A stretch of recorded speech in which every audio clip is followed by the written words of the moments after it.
এখনো আমি এটাই প্রার্থনা করবো যেন সবাইকার আশীর্বাদ আমার সঙ্গে থাকে। দেখুন একটা যাতে অনেক অনেক মানুষের সেবা করতে পারে, দেশের সেবা, মানুষের সেবা, এর থেকে বেশি তো বড় রাজনীতিতে যোগ দিলেই কি মানব সেবা হয়ে যায়? বলছি এই কাজেও কি সবাইকার? যখন আরজি করের মতন একটা ঘটনা ঘটে, যখন তিলোত্তমা কাণ্ডের বিচার হয় না, তখন আপনাদেরকে একটু সহানুভূতি অনুভব করতে দেখা যায় না। এটা আমি শুধু বলছি না, অনেকেই বলছেন।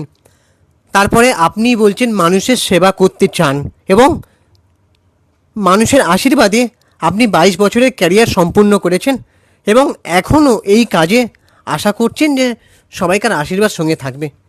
কিন্তু আপনি এটা কী করে আশা করছেন যে এই কাজেও সবাইকার আশীর্বাদ আপনার সঙ্গে থাকবে? মানুষ তো আপনার এই দ্বিতীয় ইনিংসটা পছন্দই করছে না। আর মানব সেবা যদি করতেই হয় তাহলে পালক মুচ্ছলের মতন করো। পালক মুচ্ছল কতগুলো শিশুর যে হার্ট সার্জারি করিয়েছেন তার হিসাব নেই। তারপরে সোনু সুদকে দেখো, এদেরকে কখনো রাজনীতিতে যেতে হয় না।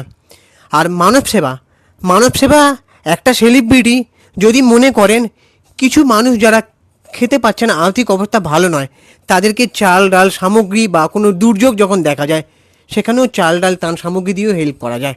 জানি না এটা আপনারা করেছেন কি না বা করেন কি না, তবুও এটাকেও কিন্তু মানব সেবা বলা হয়।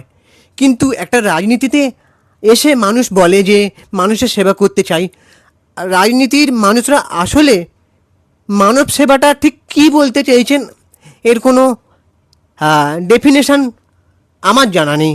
যে একটা রাজনৈতিক মানুষ, এমপি এমএলএ, তারা তো স্বাভাবিক মানুষের সমস্যা দেখার কথা, যে তার কোন সমস্যা হচ্ছে, কে জল পাচ্ছে না, কে ইলেকট্রিসিটি পাচ্ছে না, কার বাড়িতে বাড়ি করার সমস্যা হচ্ছে, তাদেরকে একটু আর্থিক সাহায্য দিয়ে বাড়িটা যাতে ঠিকঠাকভাবে মেরামতি করে নিতে পারে, অথবা একটা পাকা বাড়ি তৈরি করতে পারে, মাথার উপর ছাদ, যাদের চাল ফুটো হয়ে যাচ্ছে, বা যাদের সংসারে নিয়মিত খাওয়া দাওয়া হচ্ছে না, যাদেরকে একটু চাকরি দিয়ে সহায়তা জানানো হয়। আর হ্যাঁ, যারা চাকরি পাচ্ছে না, যারা দিনের পর দিন ধর্ণা দিয়েও মানে যোগ্য ব্যক্তিরা চাকরি পাচ্ছে না, তাদের প্রতিও সহানুভূতি করতে কাউকে দেখা যায় না।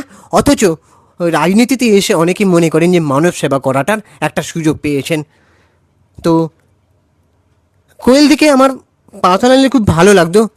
তো মানুষটা সত্যি মানে আলাদা চোখে দেখতাম যে এই দিদিটা সত্যি খুব ভালো।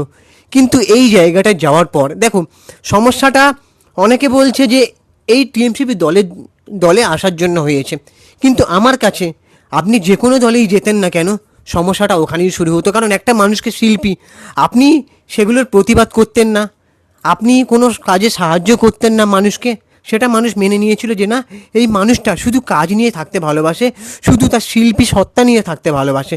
কিন্তু সেটা অবধি ঠিক ছিল। আপনি রাজনীতিতে এসে বলছেন মানুষের সেবা করবেন।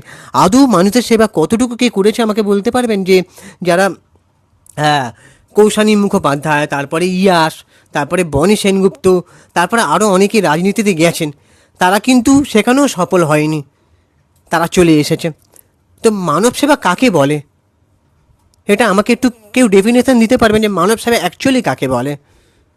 তো যাই হোক, তো আমি জানি না এটার কতটা যুক্তিযুক্ত কথা বলে ফেললাম, তবে হ্যাঁ, ভুল ত্রুটি থাকলে মার্জনা করবেন, ক্ষমা করবেন ছোট ভাই হিসেবে।